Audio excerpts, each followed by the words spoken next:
dostlar, sözü artık uzatmadan Cənab Səid Muğanlı Azərbaycanımızın gənc değerli şairi sahneye çağırırıq. Adım Həyacandır, adım Azərbaycandır. Adım Təbrizin demir aşığının fazlı dodağındadır. Müsəllada yandırılan saz çanağında. Bəbəh də mənəm, beyrək də mənəm, qanlı bayraqlı Babəh də mənəm. Dədəm Qorqudun qopuzlu dili, adım Tumrusun qanlı əlidir. At üstü yaşayan atilayam, döyüşdə qara qaşqa, qırat bozat ilayam. Dünyanı ikiyə bölən bir oxam, yanı oxtayam. Dəli kürəm, qalabalığam, arazam, yanı qarabalığam. Göydə səs gəlsə, Müslüm Maqamayevin gümüşü səsi. Yerdə Üzeyir Köroğlusunun 37'si. Şah İsmail'in saz qılıncıyam. Müəzzin Əminin azan şarkısı. Burla xatınam, çiçəyəm, yanı göyçəyəm. Bülbülün nəğməsiyəm, xanın səsiyəm. Tarix məndən nəfəs alıb verir. Azıq mağarasında Türk'ün qızıl kitabıyam. Qarabağ şikəstəsində hay hay ağlayan çənəyəm. Qurt təkmələyən Qarabağam, Qarabağtam. Qurt təkulayan Çeçenistan, Orxun yazıları əllərində göyərən Türkistan.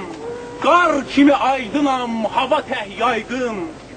Tanrıyam, yaradan mənəm, yaranış mənəm, yaranmış mənəm. Güneş Resuliyam, möcüzəm qarmandır və eşq ilahəsi şamandır.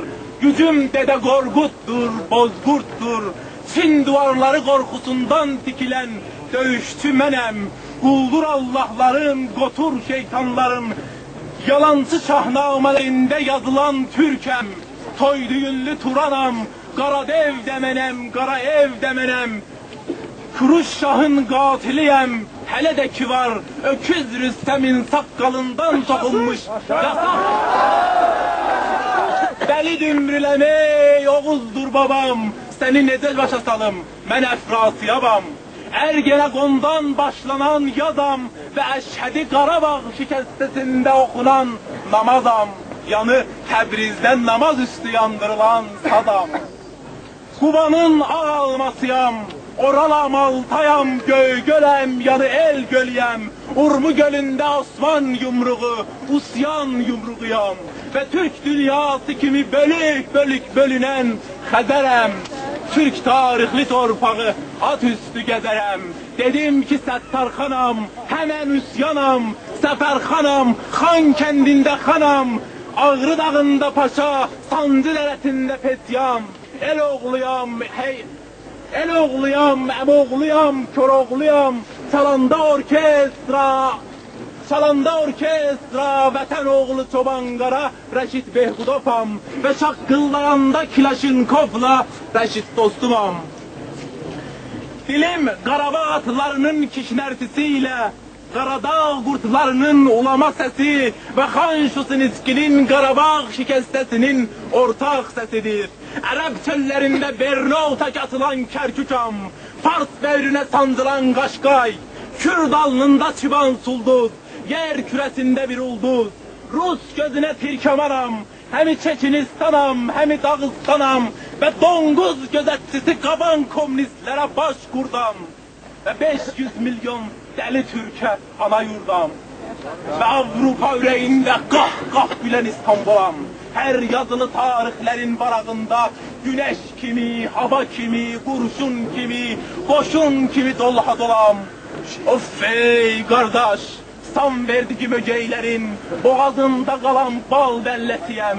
Nə ata bilirlər, nə uta bilirlər. Mən Tanrını kaşılarımda göyətmiş göyməçidəm və bir kərpicara min döyüşçü əkən ərkəm. Büsbütün tarixəm, büsbütün Türkəm.